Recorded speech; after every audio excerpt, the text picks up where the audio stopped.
আসসালামু আলাইকুম। আমি আজকে মটরশুঁটি, টমেটো দিয়ে ডিমটাকে ভুনা করব। আমি একটা কড়াই নিলাম, কড়াইতে তেল দিয়ে দিচ্ছি।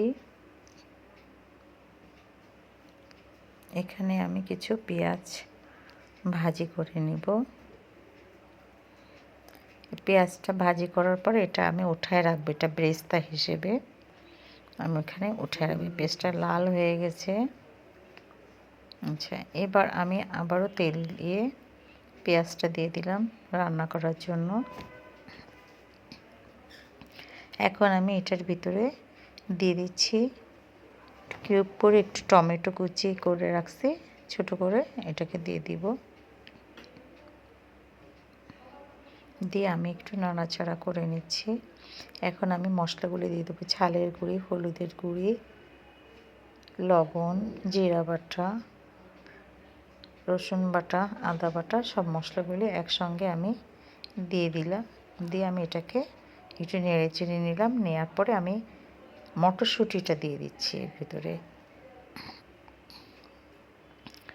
মটরশুঁটিটা দিয়ে আমি একটু নেড়ে চেড়ে নিচ্ছি। নিয়ে আমি দিব তেজপাতা, 2টো এলাচ, 1 টুকরো দারচিনি দিয়ে দিচ্ছি এটার ভিতরে। দিয়ে আমি আবারও নাড়াচাড়া করে নিব। এখন আমি একটু কষানো পানি দিতে হবে এর ভিতরে। একটু কষানো পানি দিয়ে দিলাম।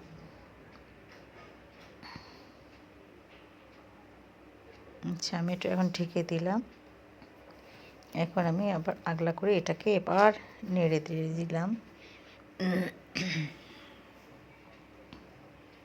এখন আমি ঝোলের পানিটা দিয়ে দিচ্ছি এটাই।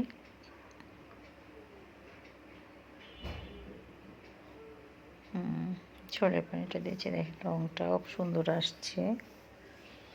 আমি এটার ভিতরে ডিমগুলো দিয়ে দেবো, পোচ করে রাখছি ডিমগুলো।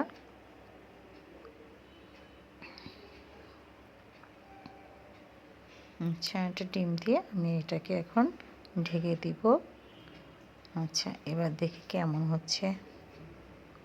আচ্ছা, এখন আমি দিব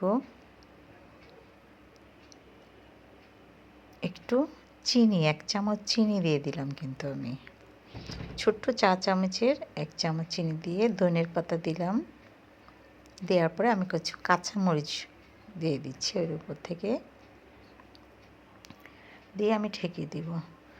তারপরে আমি নামালাম, দেখেন বাটিতে ঢেলে রাখছি আমি। আমি কিন্তু মাখা মাখা করে ঝোল রাখছি। ঝোলটা কিন্তু আমি ওভাবে রাখিনি। আমি একটু পেঁয়াজ বেরেস্তাটা ওর উপরে দিয়ে সাজায় রাখছি। রান্না করে এভাবে খেয়ে দেখবেন, খুব মজা লাগে।